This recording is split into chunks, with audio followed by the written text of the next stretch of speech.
Hey everybody, here's the second part of the journey. We're going to package up this Benjerong antique footed bowl, and we're going to package it with a bunch of bubble wrap. I would prefer to use packing peanuts.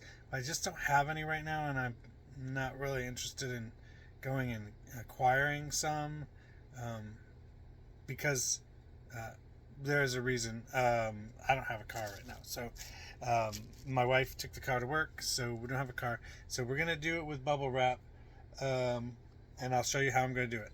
Hold on. Okay, so I have the first box, which is gonna be an 8 by 8 by 8, which I'm gonna cut down a little bit in order to get it to fit inside the other box. So it's gonna be double boxed, and this will keep it protected while it's shipping. So I'm gonna create this box.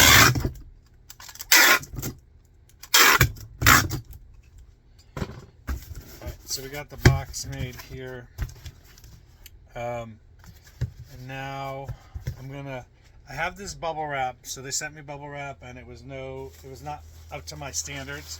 So I'm gonna use it. For this specific case, I like it because these are not really filled.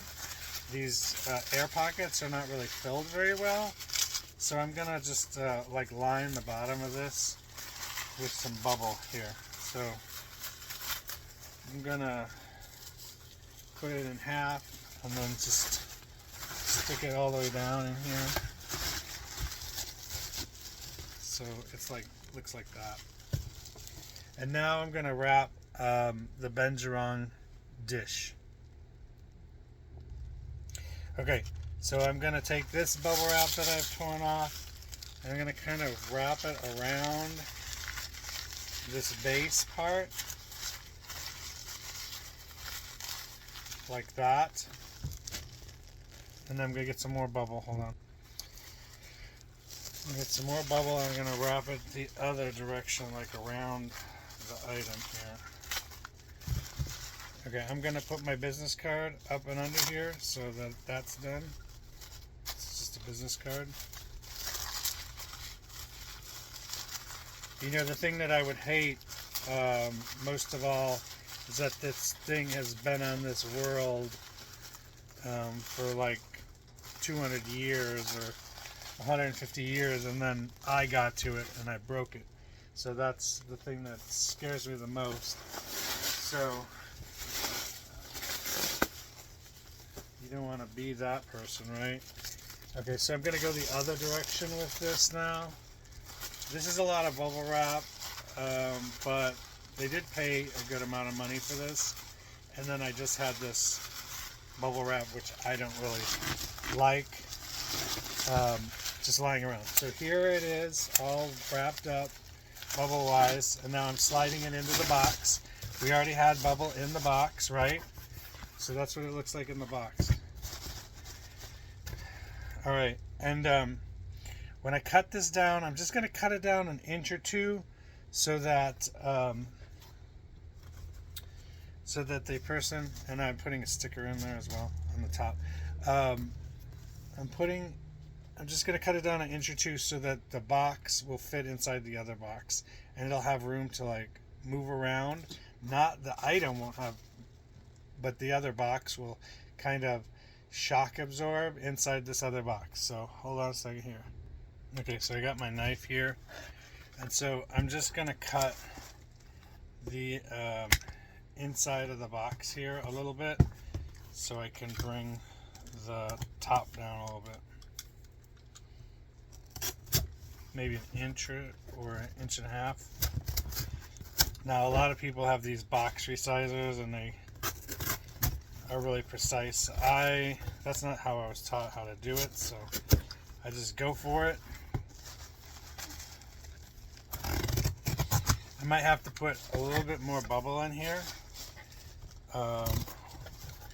Like I said, I'm just trying to lower this ever so slightly so that it will fit inside the double box, the other box that I'm going to use, which is a 12, 10, 8. and this is a 888. So I cut the corners here on all these, and then I scored the inside of the box there all the way across, and then I just fold them in now that I've scored them. And this is what the box looks like now. So it's like an inch and a half smaller than it was. Now there was a lot of extra room in there, so I'm going to put a little bit more bubble in there. I don't want the item floating around in there a lot. I don't want it to be so rigid as to not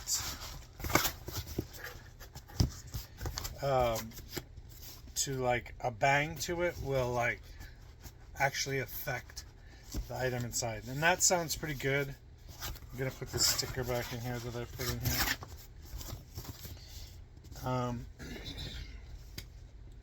And then I'm gonna just seal the top of this box up.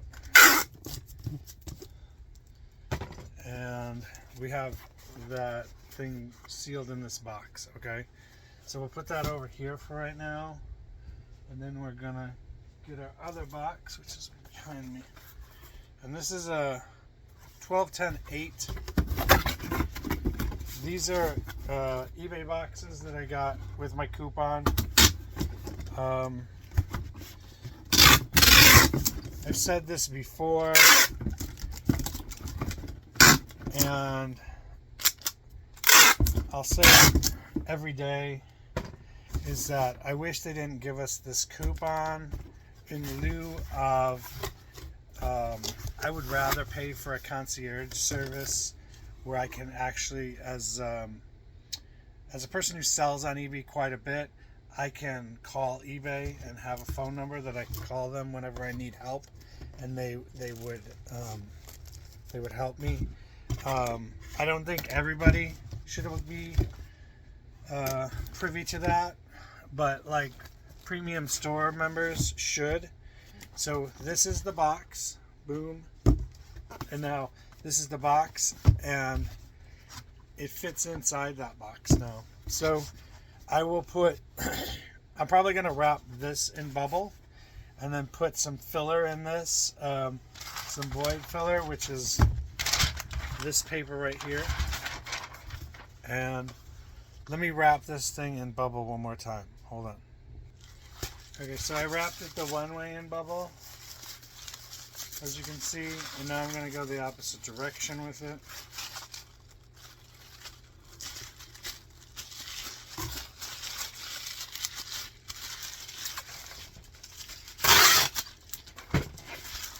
So it's wrapped up there, and now for the fill.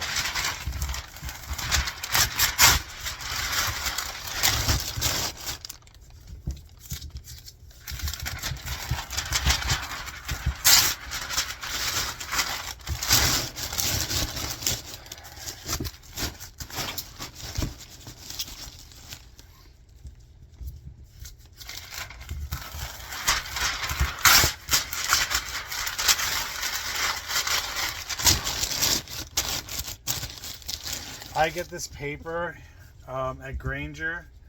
I see a lot of people getting paper at other different places. I think it's the best deal. And if you do a lot of void fill, I think you should check it out. I think it's like $35 a roll. And this thing lasts me, it's like this size, but it's usually like that when it comes. It's way bigger and a lot more to deal with in terms of like size. So if you're just doing it out of your apartment, maybe you don't need that much. But if you do any kind of number of packages, it'll save you money in the long run. And so then it's sealed, and that is our Benzeron box in the box. Nothing's moving around in there. It's not sealed. One hit to this is not going to do anything to the box inside of it, And that is why we did that ultimately, is to give it that kind of protection when people are throwing this around. So there you go, and I will update you and see if, well, God hopefully gets it there in one piece. I don't want it to break in my transit of this stuff. So we will update you to see how that all turned out, and we'll catch you later on High Five Resale Shop. Peace.